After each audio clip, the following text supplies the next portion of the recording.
We are already on day 8 of the 21-day approach to healing the gut. If you're ready, let's go. Welcome back to my YouTube channel. My name is Sarah K. Hoffman, aka A Gutsy Girl.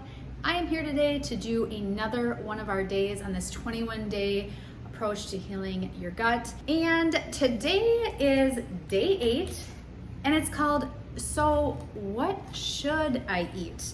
We've been talking a lot about customizing everything for you and only for you, but the question still remains, what should I eat? And that's what today is all about. So get cozy and come along as I read you today's message. Well, there is not one way to eat for gut healing and gut health. There is a way. That way is the way you create customized to and for you and to and for you only. You may be thinking, so if the only way to eat is custom for me, then why do you have a say yes and say no list in this book? And why are you recommending specific creations for me each day? It's important to remember that these 21 days are only meant to be a starting point for your healing path. The plan you follow for these 21 days is not meant for you to carry on month after month. Almost every single trustworthy medical source out there will tell you that any food elimination period should only last from 2 to 6 weeks. This 21-day program is meant to be a phase 1 for your journey. This initial period is designed to help you begin to feel some relief and to give you the ability to drill down further for identifying problematic foods. No phase 1 of an elimination diet is completely sane, nor is it optimal for an extended length of time. This is not meant to be a sustainable way of living over the long term. It's just your starting point.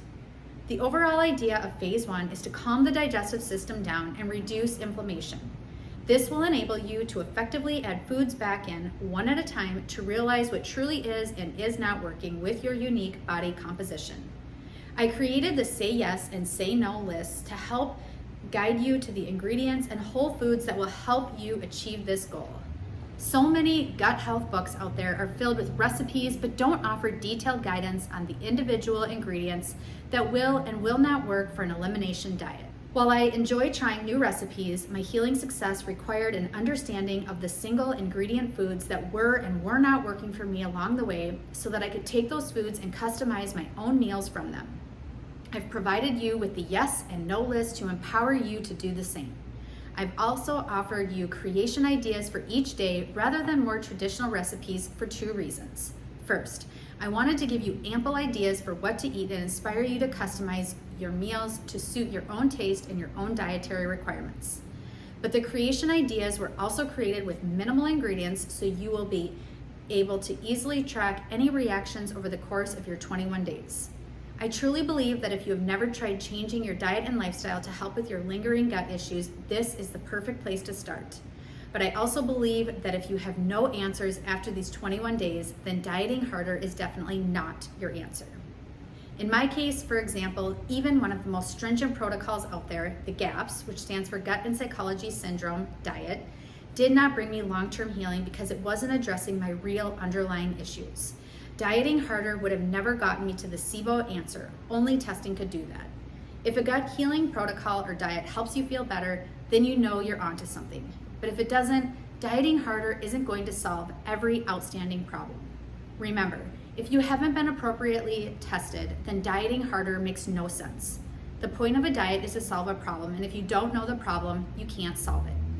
And once you do know the problem you're trying to solve, diet, while critical for healing, will be far from the only healing variable. You'll also need to look at your stress levels, physical activity, sleep, relationships, skincare products, environment, and so much more. Your dieting willpower will not be the one thing in the end that makes or breaks your path to long-lasting healing.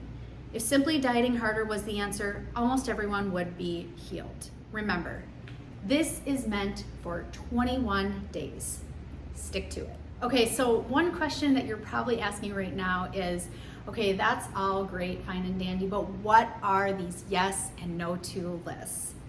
You will find both of them in detail in the book. You can get the book at AGUTSYGIRLbook.com. Also, it is available through my course, Gut Healing for Beginners, that you can find on AGUTSYGIRL.com. But if you don't want to do it, you don't have to. The point of this story, if you don't want to take any action beyond today, if you don't want to buy anything, you don't have to. The point of this story is that you need to make things as simple and minimal as possible for at least 21 days. But the point is also that you don't need to extend it for months and months and months if you're not feeling any better. Yes, diet plays a huge role in how you heal or how much you regress, but it also isn't the end all be all, and that is the point that I try to make time and time again. So what can you do today? You can journal about things that you've tried in the past, things that have worked, things that haven't. You can also make a list of the foods that you know for sure are working for you or foods that aren't. In fact, I also have a journal, the Healing Blooms From Within journal, and in there, there's a list of gut healing foods. But just because I say they're gut healing foods doesn't mean they're gut healing for you right now. And so I've listed a bunch of these foods out, and then in the subsequent columns, you can mark, yes, this works for me, or no, this doesn't work for me. They're single ingredient foods, and so the ones that you know for sure work for you, write them down and start creating meals from them. That's what the basis of the creations I think there's over 100 creations in A Gutsy Girl's Bible. That's the basis of it. Taking simple foods, putting them together in order to make meals and snacks and everything else that are satisfying and still filled with nutrients, allowing you to heal, but also being so minimal that if you're reacting to something, you'll know almost immediately. I hope this has been super helpful for you today. If so, be sure to subscribe to my YouTube channel, give this video a thumbs up, share it with friends and family who also might be struggling with diets, trying to heal, and only using diets as their tool in order to do that. You can get my book at AGUTSYGIRLbook.com, and I will see you again next time.